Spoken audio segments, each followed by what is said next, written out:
By dusk, the jungle had a pulse, slow, wet, and deliberate. Each breath of wind dragged through the trees like an animal exhaling, and our radios answered with a faint, electric whisper. Static rose and fell in time with the heartbeat of the canopy, as if the whole valley was listening back. I remember the weight of my headset, the way the cord coiled like a vein from shoulder to pack, carrying our voices through humidity thick enough to taste. We were 5 men trained to hear patterns in noise, yet that night, even the noise felt scripted.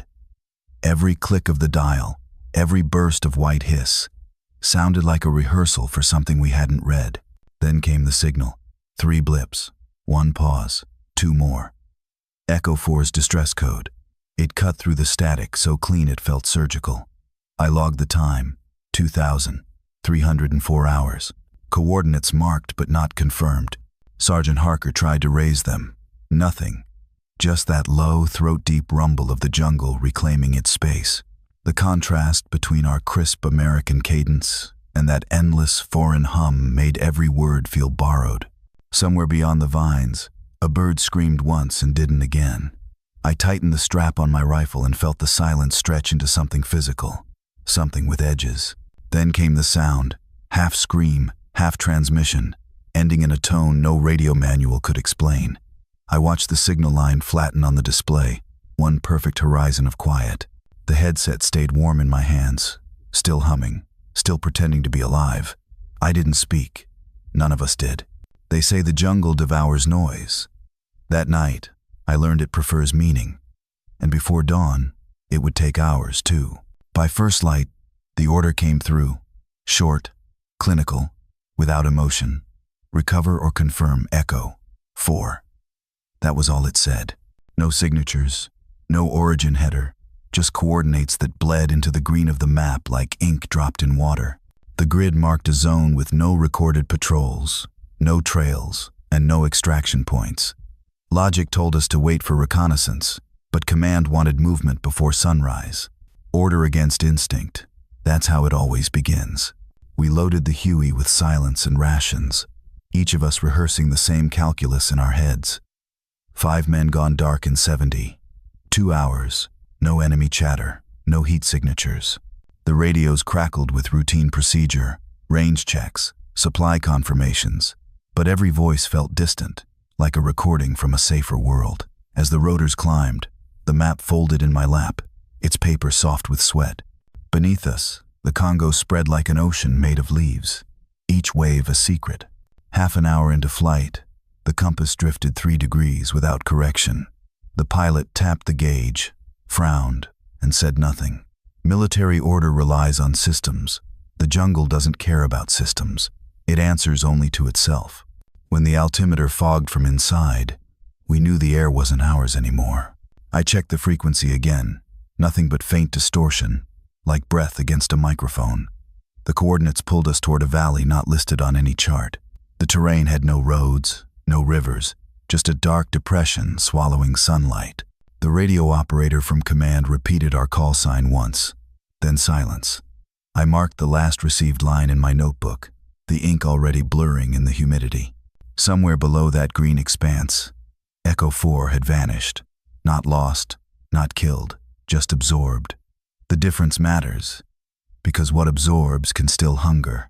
And that was the first time I felt the jungle breathe through the signal. The call came through the secure line at 0617 hours, just as the mist began peeling off the canopy. The voice on the other end was steady, deliberate, too calm for a rescue directive. Green Beret Recon Unit Bravo. Maintain observation only. No engagement. Authorization window. 72 hours. Then a pause, paper shuffling. The soft click of a pen being capped. Bureaucracy has a sound. You learn it when the field teaches you patience. The order was signed through an AFRICOM liaison whose name didn't match any roster I'd seen. A perfect signature, neat and detached. The file attached to the message was heavier than protocol allowed. 5 redacted pages stapled to a mission brief that said less than it revealed. Beneath the ink, you could still see traces of words. Biological, containment, non-hostile. I'd been in long enough to know when non-hostile meant the opposite. Still, There was something in the officer's tone, a hesitation, a kind of reluctant obedience. He wasn't cruel. He was careful. He followed the script because deviation meant paperwork thicker than guilt. He reminded me that command wasn't the enemy. It was the buffer between reason and chaos. But even buffers burn when pressure builds. Outside the comms tent, the jungle murmured like it understood classified language. Harker lit a cigarette, the smoke twisting into the morning heat. "They're scared of something," he said quietly. "Not of insurgents, not of us. Of it." The word felt heavy in the air, shapeless but close. I initialed the recon log, confirming our acknowledgement. 3 days to find Echo 4, 3 days before extraction. 72 hours sounds generous on paper. In the field, it's the width of a breath. I folded the orders into my breast pocket, the paper damp from sweat, and looked back toward the valley. Orders say observe, not interfere. But silence, once ordered, becomes its own kind of noise. The rotors carved the sky into ribbons of fog as we descended. Their echo swallowed whole before it reached the tree line. You could smell the landing zone before you saw it, wet earth, rot, and something metallic underneath. The pilot's voice crackled through the headset, half reassurance, half ritual. Insertion in 10. No second pass. Then the jungle took over, folding us in with a sound like breathing through teeth. The ground was sponge and bone, every step sinking an inch into the memory of rain. The air felt older than time, humid, fermented, alive. Harker scanned the perimeter with thermal optics, but the display stuttered, pixelating into a dull smear of color. Technology had rules. The jungle did not. That was the contrast we carried with every heartbeat. Our steel precision against something ancient and indifferent. We found the first sign 10 meters from the drop point, a tree trunk gashed in parallel lines, deep enough to expose white pulp beneath the bark, too wide for machetes, too clean for claws. The second sign was worse, a half-buried field radio, cracked open like a skull, the serial number etched with grime. It wasn't ours, but the frequency crystal still hummed faintly. A ghost circuit searching for power. Then came the stain. Not red, not brown, almost black, sticky under the flashlight beam. Harker touched it with the edge of his glove and said nothing. Blood shouldn't stay that dark unless it was old, but this hadn't dried. It breathed with the heat. The jungle pulsed around us, a heartbeat we couldn't trace. The birds had stopped calling. Even the insects had gone silent, as if holding their breath. In that silence, our radios hissed, white noise pretending to be static, or maybe static pretending to be something alive. I logged the coordinates, marked the radio's remains, and looked toward the unbroken green ahead. Would you still push deeper, knowing what the jungle hides? By the second night, the air itself felt wired, alive with a low hum that didn't belong to insects or wind. We picked up the first fragment just after 2100 hours, a whisper that bled through every channel at once. 4. Echo. Then a pop, a long exhale of static, and silence so complete it had weight. The signal repeated every 17 minutes, weaker each time, as if whatever sent it was sinking. Harker laid out the analog triangulation gear, 3 battered transceivers, a compass plate, and an old signal chart that looked more like a prayer than a plan. Modern equipment was useless here. GPS flickered, and digital bands looped back like echoes in a canyon. We reverted to what soldiers used before satellites, lines drawn by hand, patience measured in breath. Each whisper carried faint coordinates, shifting by fractions of degrees. We plotted the points, and a shape began to form, an uneven triangle leading deeper into terrain uncharted on any military grid. Between the numbers, we caught another sound, a voice, lower, rhythmic, syllables that belonged to no dialect any of us knew. It wasn't language so much as imitation, like something learning to speak by listening to what we feared most. The night vision lens flickered, showing movement in the tree line, heat bloom, then absence, as though the jungle itself inhaled.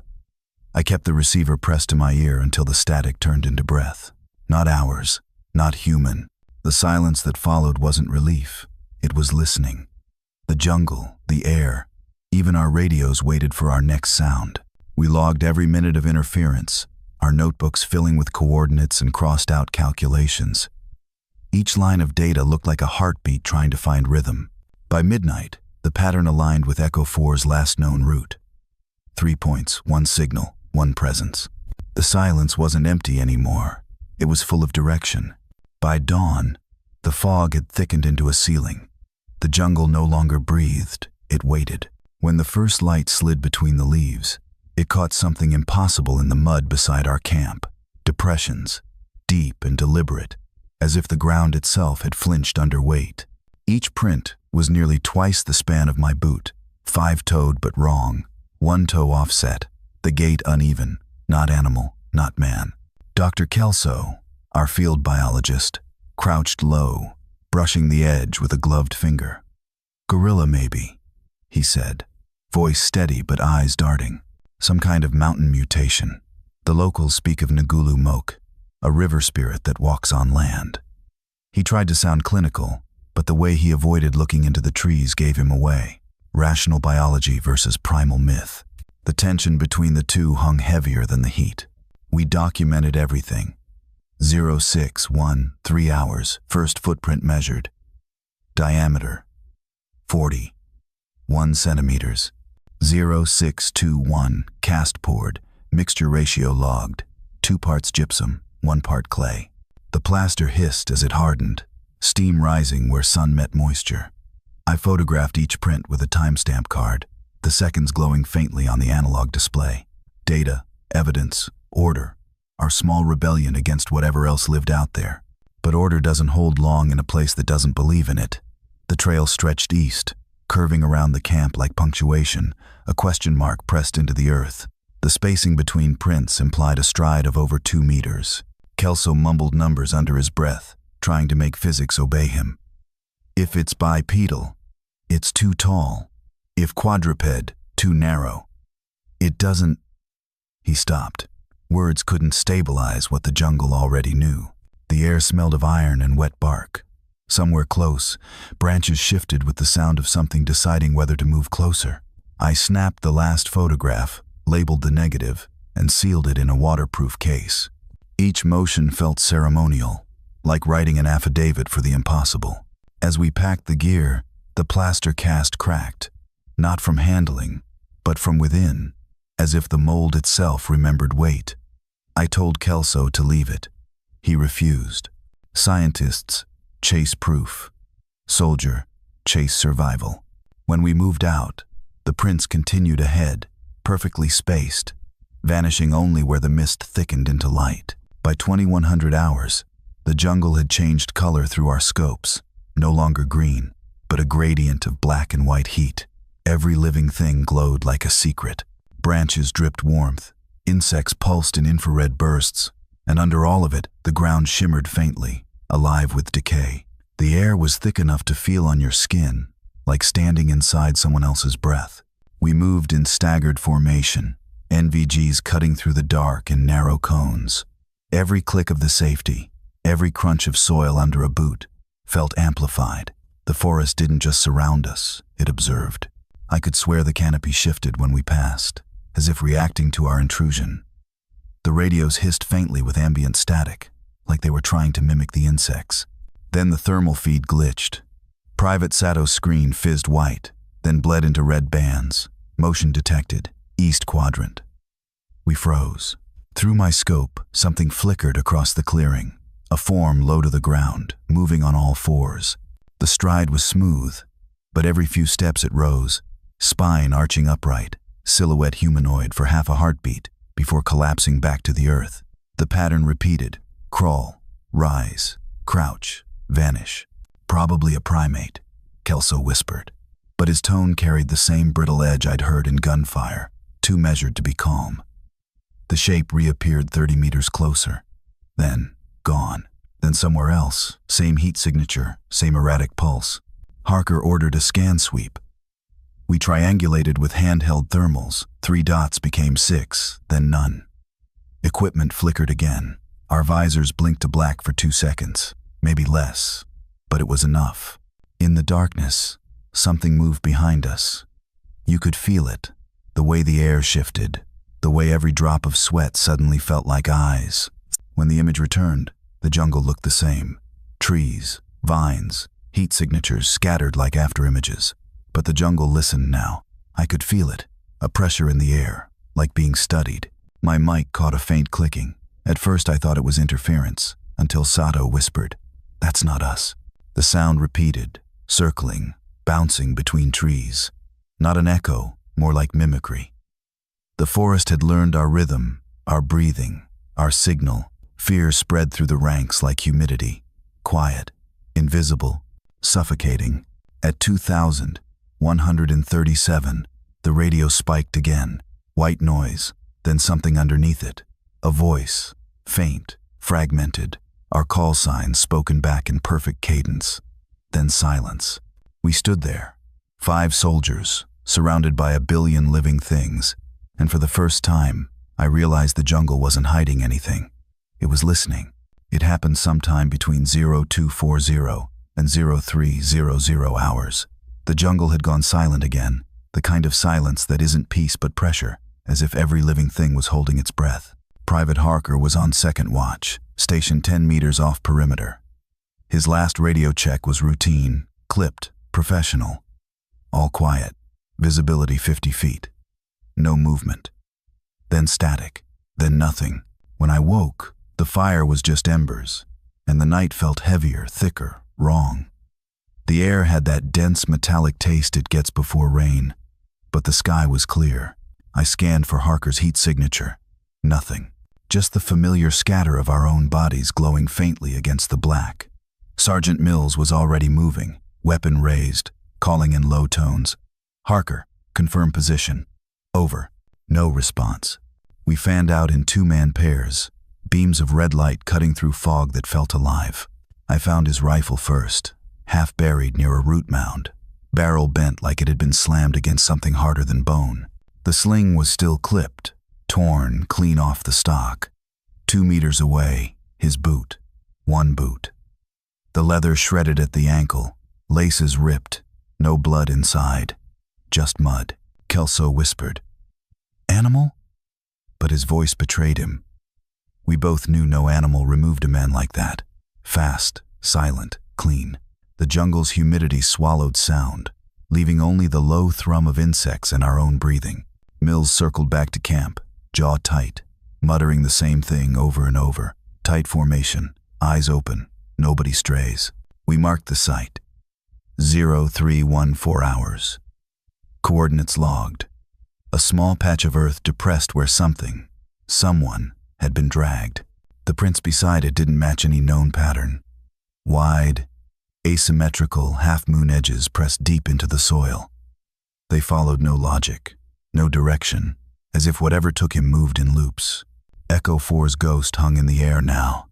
Every man was thinking it, none said it. The radio hissed softly, teasing signal but giving no sound. The same frequency Echo 4 had used before vanishing. I switched channels, heard faint movement, branches brushing, then something close to breathing. Not human, too slow, too deliberate. Kelso wanted to stay until sunrise, but Mills shut him down. We move before light, we don't let it choose the hour. That was military logic trying to fight myth. Logic was losing. By the time we broke camp, morale was brittle. The jungle had learned our pattern, how we sleep, how we scan, how we hope. The first loss didn't just take Harker. It took structure, rhythm, belief. And as we left that clearing, I realized something cruel in the symmetry. Echo 4 had gone missing exactly the same way. One man first, always one. The jungle doesn't attack, it selects. By midday, the rain had turned metallic, tapping off our helmets like Morse code. We'd barely finished sealing Harker's name into the field log when the comms unit blinked. Priority transmission, encrypted under AFRICOM telex channel. The message was brief, sterile, wrong. Cease pursuit. Do not engage. Maintain observation perimeter. Await further instruction. Signed under 3 clearance levels higher than ours. Sergeant Mills read it twice before saying anything. The words didn't fit the ground we were standing on. We'd lost a man, maybe 2, and command was talking like this was a paperwork error. I checked the routing stamp. 814 Zulu, relayed through Djibouti command, bounced to us on an outdated cipher key. Someone wanted delay baked in. Someone wanted distance. Kelso broke first. They're covering it. Whatever's out here, they already know. His voice trembled, but not from fear, from insult. We'd trained for insurgents, traps, ambushes, not silence ordered from above. Mills overrode the mic, his tone low but steady. Command, request clarification. We have confirmed Kia, unidentified biological presence, and possible cross-frequency interference. Advise. The reply came 10 minutes later, shorter than before. Negative. Hold position. Containment priority. No visual exposure. Containment. That was the word that shifted everything. I printed the message on thermal paper, logged it beside the incident file, and locked both inside the radio case. Official chain of command, preserved. But off record, nobody spoke. Not for an hour. The jungle around us seemed to mimic that hush, even the birds gone mute, as if the trees themselves understood the weight of a lie. We started connecting the dots. Echo 4's last ping, the broken transmission in the foreign dialect, the oversized tracks. It all pointed to something they'd rather quarantine than explain. I'd seen this kind of caution before. Operations written out of reports, footage wiped, medals unissued. Silence is a kind of weapon too. Mills finally said what we were all thinking. They don't want blood, they want quiet. His words sat heavy between us, like another order we hadn't signed for. The men looked to me, not for permission, but for truth. Would I obey or expose it? Even now, I'm not sure what answer they saw in my face. By dusk, I made the call no one wanted to say out loud. We were going in, orders or not. Command's silence felt heavier than the jungle's, and at some point, you stopped mistaking obedience for honor. Mills didn't argue. He just nodded once and checked his rifle's chamber, as if the decision had already been waiting for someone to voice it. The valley sat lower than our maps showed, swallowed in cloud, ringed by cliffs slick with moss. From above, it looked like a wound in the earth. Steaming and still. As we descended, the air changed. Thicker, chemical, wrong. My altimeter fogged over, compass needles spinning in lazy circles. Even the static on the radio had rhythm now, pulsing faintly, like a heartbeat we didn't belong to. By the time we reached the basin floor, visibility had dropped to 10 meters. Then, out of the mist, shapes appeared, canvas tents, half collapsed, tether ropes frayed to threads. Echo 4's camp. I recognized the layout instantly. Perimeter flares, supply crates, personal satchels. Everything as if they'd stepped out moments ago. But no bodies, no fight, just absence. We spread out. Kelso photographed footprints circling the tents, bare feet, small, dozens of them. Inside one tent, we found burned symbols etched into the ground with white ash. Not military, not local. Mills crouched, whispering, "This isn't an ambush site. It's a ceremony." Near the fire pit, I found the first proof. 3 black film canisters sealed with wax, stamped with faded lettering. Project Basilisk. The labels bore government serials, AFRICOM property tags, and handwritten numbers that didn't match our roster. One had been pried open, the film inside half melted, still smelling of acetate and smoke. On the lid, someone had scratched words in shaky block letters. It hurt us. We logged everything. Coordinates, artifacts, timestamps, 1,917 hours. But the deeper we searched, the stranger the camp became. Radios wired in circles, their antennas driven into the ground like stakes. Recorders left running, reels empty. Whatever Echo 4 had found here, they'd tried to document and then erase. Kelso suggested we pack samples for exfil. Mills refused. "No, we're not bringing this out until we know what this is." His voice was calm, but his eyes kept flicking toward the valley edge, where the mist seemed to move against the wind. Science said contamination. The locals called it Ngulu Mokes Valley, where sound goes to die. Both explanations fit too well. As night fell, the fog began to hum. The hum of the portable generator filled the tent, steady and patient, like it knew what we were about to see. I'd patched the projector using stripped comm wires and a flashlight battery. The film canisters balanced beside me like unexploded grenades. When the first frame flickered onto the canvas wall, the air seemed to tighten. Grain danced in the beam, heat shimmer, then jungle shadow, then movement. At first, it looked like bad focus, a blurred shape pacing the tree line, half seen between columns of mist. But when Kelso slowed the reel to quarter speed, the scale hit us. The thing wasn't stepping over branches. It was stepping over trees. Shoulders too broad, gait too human, proportions wrong in every direction. The scientist whispered something about light refraction, but even his voice cracked on the word light. We logged the timestamp, 3:17 local. The next seconds were chaos, camera jerks, shouted coordinates, a glimpse of a muzzle flash. The jungle erupted in white static on celluloid. Then, for 3 perfect frames, it stilled. That's when we saw it. Behind the motion, faint but unmistakable, a flag. The AFRICOM insignia, stenciled on a tent wall inside Echo 4's camp. Kelso rewound it twice, his fingers trembling. "That's command property," he said, more to himself than us. They were already here. The projector's bulb popped, a thin curl of smoke winding up like punctuation to the silence that followed. We spent the next hour triangulating the coordinates scrawled in Echo 4's logs against the footage angles. The math didn't lie. The valley wasn't Echo 4's destination. It was their assignment. We had walked into a ghost mission, one authorized and then erased. The betrayal wasn't a theory anymore. It was projected 6 feet high on a sheet of canvas, frame by frame. I flipped open the mission file for cross-check. The authorization number from HQ B213 divided by AFRICOM matched the markings on the film canisters. Same ink, same font. It wasn't insurgents Echo 4 had been hunting. It was something Command wanted found, then buried. Outside, the jungle hummed in that same frequency we'd been hearing on the radio, low, pulsing, steady. Silence pressed in after every note, as if waiting for us to react. Mills killed the generator, but the echo of the reel kept spinning in my head. We hadn't just uncovered footage, we'd uncovered intent. By the time the projector cooled, the tent smelled of ozone and burnt acetate. The film had given us images, but the data logs gave us truth. I spent half the night sifting through Echo 4's salvaged documents, typewritten memos, requisition slips, line item codes from AFRICOM's procurement office dated March 1976. Most were stamped restricted, biosignal camouflage field tests. The words sat there, neat and bureaucratic, pretending not to bleed.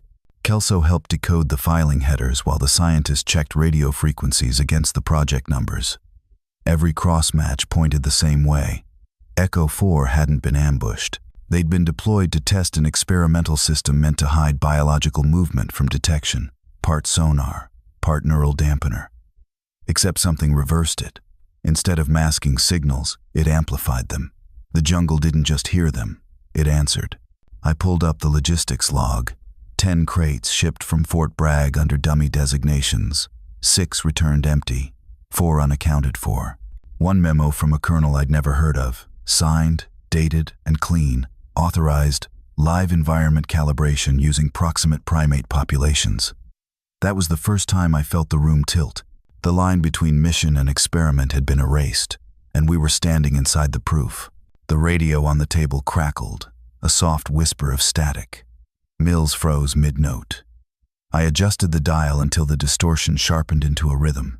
3 tones, 1 pause, 2 more.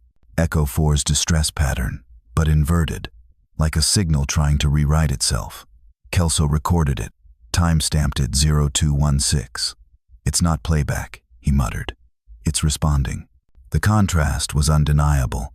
We thought we were soldiers executing a rescue. Instead, we were test subjects continuing a loop no one shut down. The jungle wasn't an enemy. It was a witness, tuned to a frequency Command had built and then abandoned. I documented every artifact, file codes, telex headers, timestamps, and sealed them in a waterproof pouch. Evidence, not vengeance. The scientist called it feedback. Mills called it payback. I called it betrayal. When the static faded, it left behind a silence that hummed like memory. It wasn't quiet anymore. It was charged, waiting. And in that waiting, I finally understood what Echo 4 had heard before they vanished. The experiment hadn't failed. It had evolved. By the second night, the air felt heavier, like the jungle had decided to lean in closer. Even the insects went quiet after sundown, as if they knew what circled us in the dark. Mills set up motion sensors in a 10-meter ring, their tiny red lights blinking like trapped fireflies. The scientist mixed chemical lures from field rations and phosphorus compounds, muttering that amino traces might draw it out. I didn't ask how he knew. The plan was simple: force whatever was out there to make itself visible long enough to record. But simplicity dies fast in humidity this thick. The temperature sensors glitched, heat readings spiking, dropping, spiking again. Kelso swore he saw a silhouette against the tree line, broad and low, then upright, then gone. The air shimmered where it moved, the way gasoline bends light. I logged each anomaly with timestamps, but the data looked like static translated into numbers. At 23:42, the first lure detonated, a soft pop, then a hiss of vapor. The smell hit first, copper and ozone, followed by something wet dragging through the undergrowth. Mills tightened his grip on the rifle, whispering, "That's no echo." Then came the breath, metallic, rhythmic, close enough to fog the air between us. My NVG display flickered, pixels bleeding red. When the second flare went off, it froze in the light. 8 feet, maybe more, shoulders like a bear, spine arched, skin matted with something that wasn't fur but reflected heat like polished steel. Its eyes caught the infrared, twin mirrors, perfect, unblinking. For one still second it didn't charge. It watched. I could feel the weight of that gaze through the lens, analytical, curious.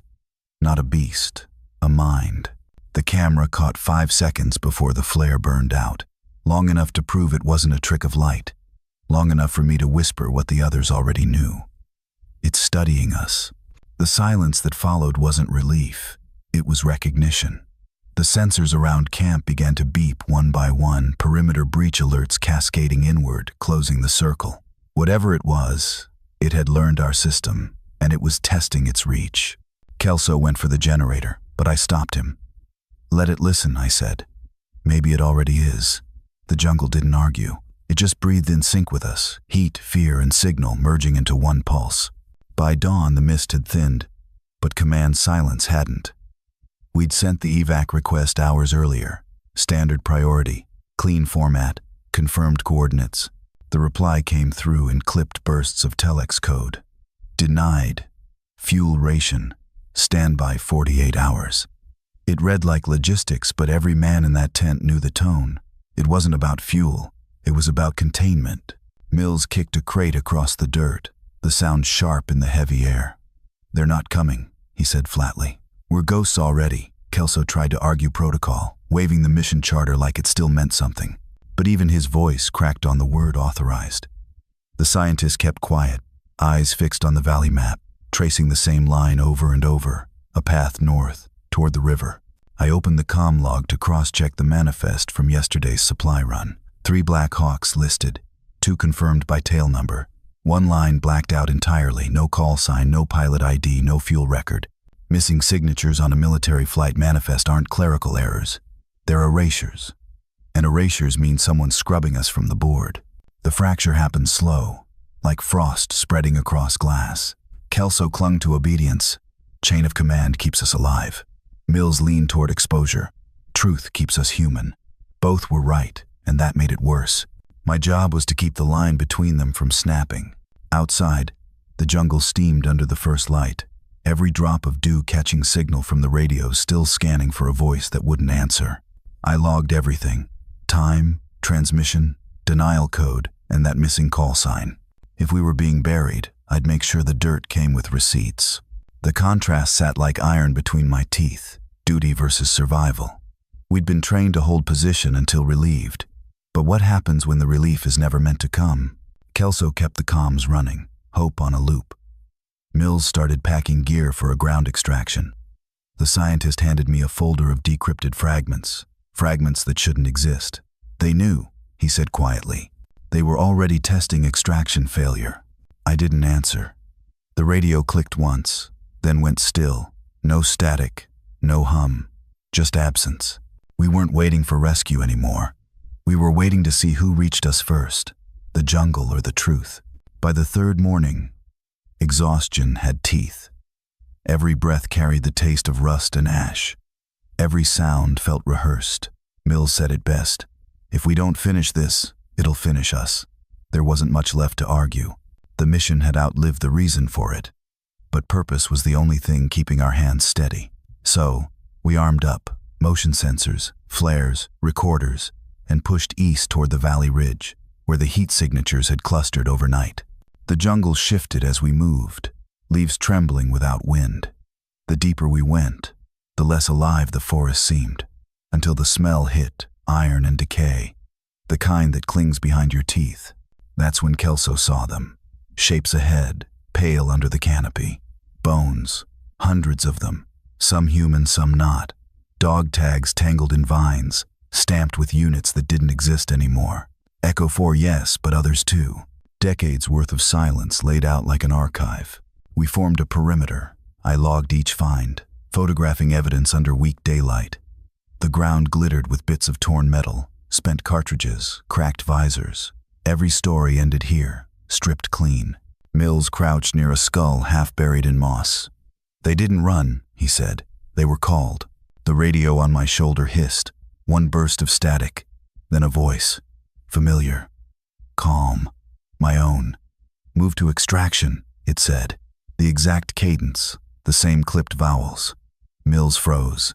Kelso's recorder picked up 3 overlapping transmissions. One mine, one Echo 4's final message, and one lower, dragging the words as if learning them. The creature wasn't chasing us. It was broadcasting us. We tracked the distortion to a ravine choked with vines. Beneath the roots lay a cavity lined with bones, ribs, femurs, skulls arranged in spirals. The nest, and in its center, the equipment. Echo 4's field radios, melted into the earth, still transmitting. Every few seconds, a voice pulsed through, sometimes Harker's, sometimes mine, looped, reversed, distorted. Human sound repurposed into a lure. The pattern clicked. Signal wasn't communication. It was camouflage. It used our own voices as bait. Kelso wanted to burn it. Mills wanted to study it. I only wanted silence. I cut the main transmitter wire, sparks spitting into the damp air. The jungle exhaled, long and low. For a heartbeat, everything stilled. Then, deep in the static, something whispered back. 3 tones, 1 pause, 2 more. The same rhythm, but deeper, older. The signal had learned the language. By nightfall, the jungle had stopped pretending to be alive. Even the frogs were silent. No hum, no pulse, just the low static of our radios breathing in the dark. Mills and I moved wordlessly, each step measured, deliberate. The plan wasn't bravery. It was math. We knew its rhythm now. 3 tones, 1 pause, 2 more. If it mimicked signal, we'd give it something to follow. Kelso calibrated the beacon, setting it to transmit false coordinates. 2 clicks east, flat terrain, shallow soil, perfect for what we'd dug. Echo 4's trench line, repurposed into a grave we didn't plan to share. The scientist mixed phosphorus with diesel and flare powder, wiring it to the old motion sensors we'd stripped from our perimeter. Primitive, but effective. Silence would be our trigger. The first response came faster than we expected. A voice through static, fractured, pleading, requesting evac. This is Harker. Repeat. This is... It stopped mid-syllable, replaced by breathing. Not human breathing. Wet, metallic, uneven. Then faintly, my own voice came through. We're waiting for you. We didn't flinch. Mills adjusted the gain until the transmission looped. Let it think we're blind, he whispered. The beacon pulsed again, a heartbeat of data leading east into the kill zone. Branches broke in the distance. The air shifted. Heat signatures bloomed on my scope. One mass, moving low, then upright, then still. I could almost feel the weight of its focus, studying the sound, triangulating us. It followed the false signal exactly. When it stepped into the pit's radius, everything went black. The radios died first, cut by interference. The silence that followed wasn't empty. It was electric. Then the sensors clicked, one after another, like knuckles cracking in sequence. The explosion wasn't loud. It was deep. The ground folded inward, light blooming red from below as the phosphorus ignited. I saw its silhouette once, twisting, staggering, the reflective eyes burning white before vanishing into the pit's glow. The jungle swallowed the sound and exhaled smoke. Kelso watched the heat signature fade on his screen. Mills just said, "That's for Echo 4. I listened to the radios, waiting for another imitation, another echo. Nothing came. No voices, no breath, not even static. Just the pure, heavy silence of something ended. The jungle went quiet, not dead, but cleansed. For the first time in days, the air didn't hum back. By dawn, the sky was the color of wet ash. Helicopters thundered in from the east. No insignia, no transponders, just black rotors slicing the smoke. The men who stepped out weren't our replacements. They didn't speak, didn't salute. Their uniforms carried no names, only stitched patches reading CBRN containment. The colonel arrived last.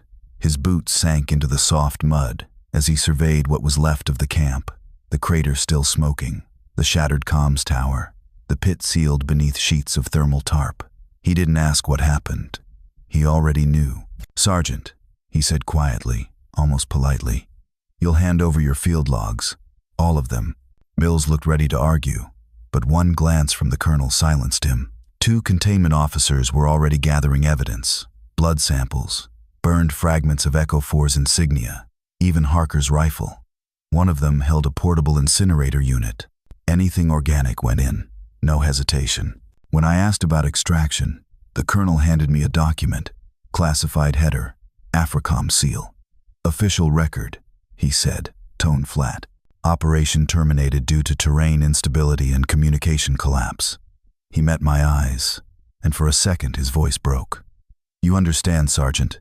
You were never meant to find it." I wanted to ask what it was, but the words felt useless now. He knew we'd seen too much. The truth wasn't dangerous because it killed. It was dangerous because it existed. By midday, the jungle was crawling with containment drones, spraying aerosol mist, bleaching soil, sealing everything beneath a sterile fog. The colonel's men carried Echo 4's dog tags in sealed vials. Our names would never be attached to this mission. Even the coordinates were redacted on our debrief files. Before departure, he handed me a single unmarked envelope. Inside, just one photo, a thermal scan of the creature mid-fall, body half dissolved in light. No signature, no caption, only a timestamp, 3:17. "Forget this, Sergeant," the colonel said as the helicopter blades began to turn. "That's an order." As the chopper lifted, I looked back one last time. The jungle was already swallowing the scars, leaves folding over the burned earth. Within days, it would look untouched, like nothing had ever happened. But the radio still hissed faintly in my pack, static whispering a voice I couldn't trace. Echo 4 wasn't lost to the jungle. They were erased by it. We touched down at the forward airstrip just past midnight. 4 survivors from a 12-man team. The hangar lights stung after weeks in darkness. Medics in hazmat suits moved in silence, their masks gleaming under fluorescence. They didn't ask questions. We weren't supposed to answer them anyway. Each of us was tagged, processed, and separated. Decontamination showers ran for 20 minutes. Chemical rinse, UV scan, repeat.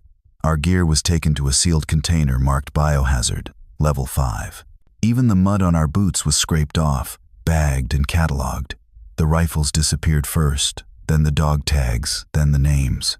During debrief, they told us it was a 30-day quarantine, medical isolation, psychological evaluation, and full operational review. But the real purpose was silence. We signed non-disclosure agreements, thick as field manuals. Breaking them meant federal prison, if we were lucky. Pay-grade suspensions were filed pending review of conduct. Officially, we'd failed the mission. Unofficially, we'd seen something we weren't cleared to survive. Command officers cycled through our rooms one by one, repeating the same lines. You encountered local insurgents, jungle sickness, collective stress response. Their tone was rehearsed, like a script they'd practiced for decades. I stopped correcting them after the second day. At night, when the base generator died down, I could still hear it, the faint hum of interference in the radio line, just a flicker, like breath caught between two frequencies. I told myself it was feedback, but deep down I knew. Some signals don't end. They adapt. Before the last inspection, I hid one undeveloped film reel in a waterproof pouch, buried beneath my gear crate. The reel from Echo 4's projector, the one showing the blurred shape and the insignia behind it. I didn't know why I kept it. Maybe to remember. Maybe to prove it was real. They cleared me on day 31. My clearance level was reduced, my record amended, no further deployments authorized. As I signed the discharge papers, the officer glanced at me and said softly, "You did your duty, Sergeant. Now let it rest."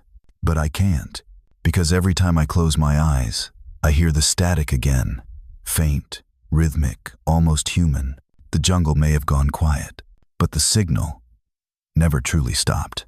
It took me years to open that pouch again. The film had sat untouched in a drawer, labeled personal effects, next to discharge papers and rusted dog tags. Time dulled the memories, but not the weight of silence. When I finally had it digitized, the technician asked what it contained. I said, "Old field footage." He didn't press. Some lies are lighter than truths. The screen flickered to life, grainy, then sharpening. There it was again, the clearing, the night fog, the half-lit figures of Echo 4. But this time, the digital clarity stripped away distance. In one frame, the creature turned toward the camera, its eyes reflecting the projector's light. Only now I saw it wasn't light at all. It was reflection. Faces stared back. Ours. Mine. For years I'd told myself we'd hunted something out there, something ancient and nameless, but frame by frame, the truth unraveled. The shapes in its eyes weren't random. They mirrored us exactly. Our stance, our formation. It hadn't mimicked just our voices. It had studied how we looked, how we moved. What we became afraid of was ourselves. Contrast drew its sharpest line here. What's seen versus what's remembered. I'd remembered the jungle as endless darkness, but the film showed something else. Our floodlights, our flares, our noise. We were the intruders breaking silence. The jungle had only answered back. As the footage ended, the static returned. The same pitch, the same pattern. But it no longer sounded like interference. It sounded aware. I closed the file and renamed it The Quiet Signal. Not for what we found, but for what still listens. The sea outside my window moves like a breathing machine. Steady, patient, endless. I live by it now, in a town that doesn't ask questions, where radios catch only fragments of distant ships. My days start with coffee, end with the low hum of a tape recorder. Old habits die in rhythm. The reels spin slower now, but I keep them turning. Silence is not safety, it's storage. Most nights, I record over nothing. Rain, waves, the sound of wind against the glass. To anyone else, it's white noise, but I know better. Between those frequencies, the pattern still hums, the one Echo 4 sent before the scream cut out. I used to think it was a warning. Now I think it was a map. There's comfort in small rituals, labeling tapes, wiping dust from metal, sending parcels with no return address. Last week, one left my desk marked for an anonymous newsroom inbox. No name, no context, just a reel. Inside it, the truth moves quiet and patient, waiting for someone to listen the way I once did, without knowing what would answer back. I've stopped expecting closure. What happened in that jungle isn't buried. It's cataloged. Everything the silence couldn't hold found its way into frequencies, archives, and unmarked boxes. I used to fear that meant the past would repeat. Now I understand. It already has, just under new names, new coordinates. The recorder clicks off on its own. The hum fades, leaving only the ocean, breathing. People say I disappeared out there, that my file was sealed, my mission redacted. But the truth is quieter than that. I was never missing. I was archived,